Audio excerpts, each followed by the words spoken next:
यह कहानी कई सौ साल पहले की है। एक गांव में रामानंद नाम का एक बड़ा ही विद्वान ब्राह्मण रहा करता था। रामानंद बचपन से ही ब्रह्मचारी था, इसलिए उसके परिवार में कोई नहीं था। हाँ, उसका एक बचपन से ही हरिदास नाम का एक मित्र था। हरिदास जो रामानंद के गांव से 3-4 गांव दूर के गांव में रहा करता था। वो जन्म से ही गूंगा और एक पैर से विकलांग था। एक बार रामानंद को जब मानसिक अशांति सी होने लगी, तब उसने सोचा अपने बचपन के मित्र से मुलाकात की जाए तो कुछ शांति मिले। ऐसा सोचकर रामानंद हरिदास के गांव जाने के लिए निकल पड़ता है। हरिदास के गांव जाने के रास्ते में 3-4 गांव और कुछ जंगल भी आते थे। रामानंद जब जंगल से होते हुए गुजर रहा था, तब उसके साथ सफर में महाकाल नाम का एक आदमी जुड़ गया।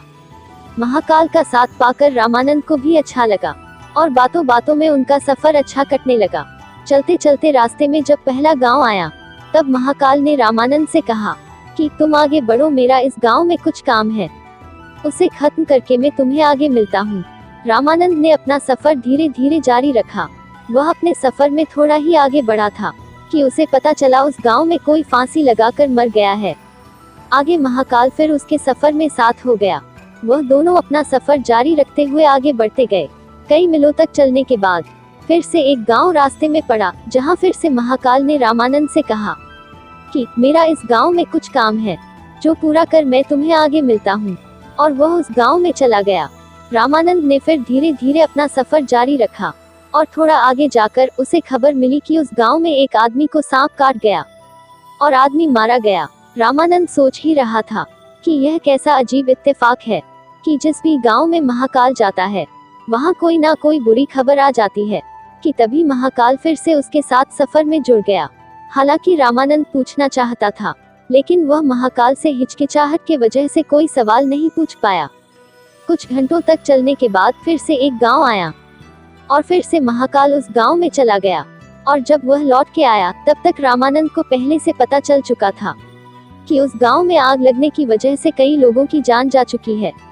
क्योंकि रामानंद इस बार आगे नहीं बढ़ा था और उसी गांव के पास वाले मंदिर पर रुककर यह सब देख रहा था।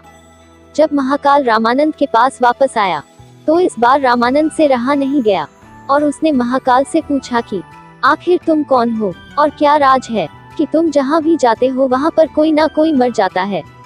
रामानंद के पूछने पर महाकाल ने उसे सच सच बता दिया कि वह असल में यमराज का एक दूत है, जिसका काम ही लोगों की जान निकालना है। अब तक जो भी हुआ था, वह सब देखते हुए रामानंद को उसकी बात तो सच लग रही थी, लेकिन पूरी तरह से विश्वास नहीं हो रहा था। इसलिए उसने महाकाल से पूछ लिया, बताओ अब आगे किसकी मृत्यु होने वाली है। महाकाल, जो कई समय से रामानंद के साथ चल रहा था, उसे रामानंद का स्वभाव अच्छा लगा था, इसलिए उसने कुछ भी नहीं छुपाया। उसने रामानंद को बताया कि आगे जिस व्यक्ति की मृत्यु होने वाली है, वो कोई और नहीं बल्कि जिसे तुम मिलने जा रहे हो वही है। यानी कि आगे हरिदास, जो कि खुद रामानंद का बचपन का मित्र है, उसी की जान जाने वाली थी। यह सुनकर रामानंद को दुख हुआ, लेकिन महाकाल ने उससे कहा था कि हरिदास की मृत्यु का कारण रामानंद खुद बनेगा। रामानंद ने सोचा कि मैं हरिदास से मिलूंगा ही नहीं, तो उसकी मृत्यु भी नहीं होगी। यह सोचकर उसने हरिदास के गांव जाने का मन बदल दिया। लेकिन तब तक हरिदास हाफते हाफते उसी जगह आ पहुंचा, जहां पर महाकाल और रामानंद रुककर बातें कर रहे थे। इससे पहले कि रामानंद हरिदास से कुछ पूछ पाता, वह जमीन पर गिर पड़ा और वहीं पर उसकी मृत्यु हो गई। रामानंद को कुछ भी समझ में नहीं आ रहा था कि यह कैसे हो गया, लेकिन उसकी समझ में यह आ गया था कि महाकाल सच बोल रहा है। रामानंद ने महाकाल से पूछा, आपने तो कहा था कि हरिदास की मृत्यु का कारण मैं बनूंगा, किंतु यह तो मुझे मिले बिना ही मर गया, ऐसा कैसे हुआ। महाकाल ने रामानंद से कहा, उसकी मृत्यु का कारण अब भी तुम ही हो, क्योंकि यह 2 गांव पहले से ही तुम्हारा पीछा कर रहा था। इसने तुम्हें देख लिया था, लेकिन गूंगा और एक पैर से अपंग होने की वजह से यह तुम्हारी जितनी तेजी से तुम्हारी तरफ बढ़ नहीं पाया और नहीं तुम्हारा ध्यान अपनी तरफ खींच पाया। बेचारा लगातार तुम्हारा पीछा करता रहा। जब तुमने आगे बढ़ना रोककर एक जगह पर मेरा इंतजार किया, तब यह अपनी गति से चलते हुए तुम तक पहुंच गया। लेकिन इस बीच इसने थोड़ा सा भी आराम नहीं किया, जिस वजह से इसे दिल का दौरा पड़ा और यह मर गया। अपने बचपन के मित्र की मृत्यु से दुखी और यह जानकर और भी ज्यादा दुखी कि उसकी मृत्यु का कारण भी वह खुद ही है। रामानंद बहुत रोया रामानंद ने खुद को संभाला और अपने मित्र की अंतिम क्रिया अच्छे से समाप्त की और अपने गांव की तरफ लौटने लगा। जाते जाते रामानंद के मन में सवाल उठा कि उसकी मृत्यु कब होने वाली है, यह पता किया जाए। कुतूहलवश रामानंद ने महाकाल से विनती की कि वह उसे खुद की मृत्यु का समय और कारण बताएं। महाकाल को लगा ब्राह्मण काफी समझदार है और महाकाल ने खुद देखा था कैसे रामानंद अपने परम मित्र की मृत्यु को भी झेल गया था और कम समय में ही स्थिर हो गया था। इसलिए महाकाल ने रामानंद को बताया कि तुम्हारी मृत्यु आज से 3 महीने बाद पड़ोसी राज्य में फांसी लगने से होगी। रामानंद अपने गांव लौट आया। आदमी कितना भी विद्वान और ज्ञानी क्यों ना हो, अगर उसे अपने मृत्यु का समय पता हो तो उसे रोकने के लिए कुछ ना कुछ तो करेगा ही। रामानंद भी इस बात का पूरा ध्यान रखने लगा कि वह किसी भी कारण और अवस्था में अपने राज्य को छोड़कर कहीं पर ना जाए। फिर भी उसे भूख नहीं लगती, नींद नहीं आती और वह बहुत परेशान रहने लगा। रामानंद विद्वान होने की वजह से उसकी ख्याति उसके राज्य के राजा तक पहुंची हुई थी। जल्दी ही उसकी इस अवस्था की बात भी राजा तक पहुंच गई और एक दिन राजा ने उसे अपने दरबार में बुलाया। रामानंद को जब राजा ने दरबार में पूछा कि क्यों वह इतना दुखी रहने लगा है, तब रामानंद ने सारी बात राजा के आगे बता दी।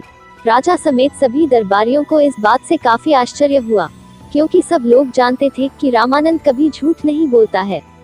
इसलिए सभी ने विचार विमर्श करके रामानंद को राजा के महल में ही सुरक्षित स्थान पर रखने का फैसला किया। राजा ने अपने ही महल में रामानंद को रहने के लिए एक बहुत आलीशान कमरा दिया। राजा चाहता था कि रामानंद उसके महल में कैदी की तरह महसूस ना करे। इसलिए सभी नौकरों को और सिपाहियों को आदेश दिया कि रामानंद को कहीं भी आने जाने से रोका ना जाए। राजा के महल में रामानंद अब अपने आप को थोड़ा सा सुरक्षित महसूस करने लगा, लेकिन कभी भी वह रात को गहरी नींद नहीं सो पाता था। उसे बचपन में नींद में चलने की बीमारी थी और यह बीमारी तब ज्यादा असर करती है जब आदमी चिंता में सोए या गहरी नींद ना ले पाए।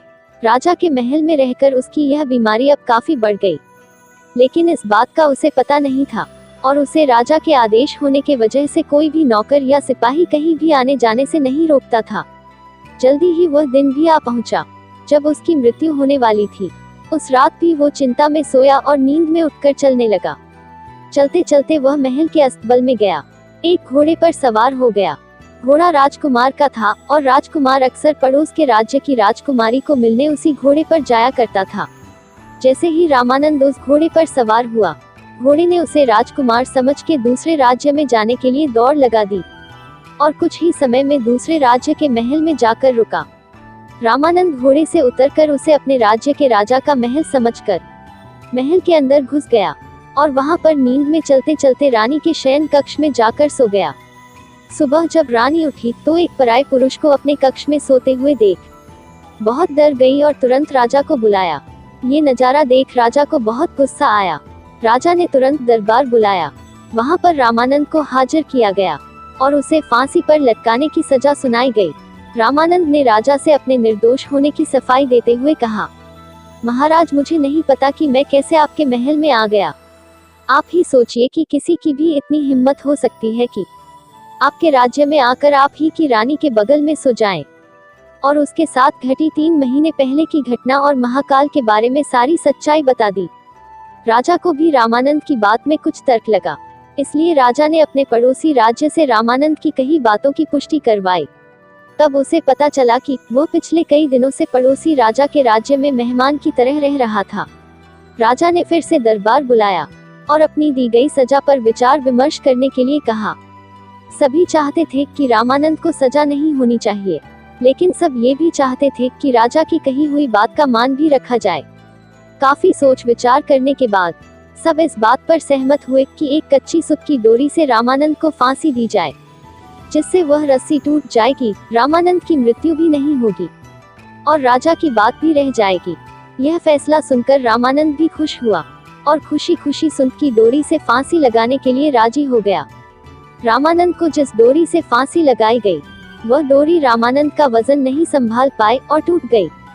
लेकिन टूटने से पहले पतली होने के कारण डोरी से रामानंद के गले की एक नस कट गई और काफी खून बहने की वजह से रामानंद की वहीं पर मौत हो गई। दोस्तों, इसीलिए कहते हैं कि मृत्यु अटल है, लेकिन मृत्यु से पहले के जीवन को हम अपने मृत्यु के बारे में सोच सोच कर व्यर्थ नहीं कर सकते। एक दिन तो सबको मरना है, लेकिन मरने से पहले जितना जी सके हमें जी लेना चाहिए। इस कहानी से सबसे गहरी बात जो हमें सीखने को मिलती है वो यह है कि हमें ना भूतकाल में ना भविष्य काल में बल्कि हमें वर्तमान काल में जीना चाहिए। दोस्तों, आपको यह कहानी कैसी लगी? आप कमेंट करके जरूर बताएं। वीडियो को लाइक और शेयर करें। यदि आप हमारे चैनल पर नए हैं तो हमारे चैनल को सब्सक्राइब जरूर करें। धन्यवाद दोस्तों।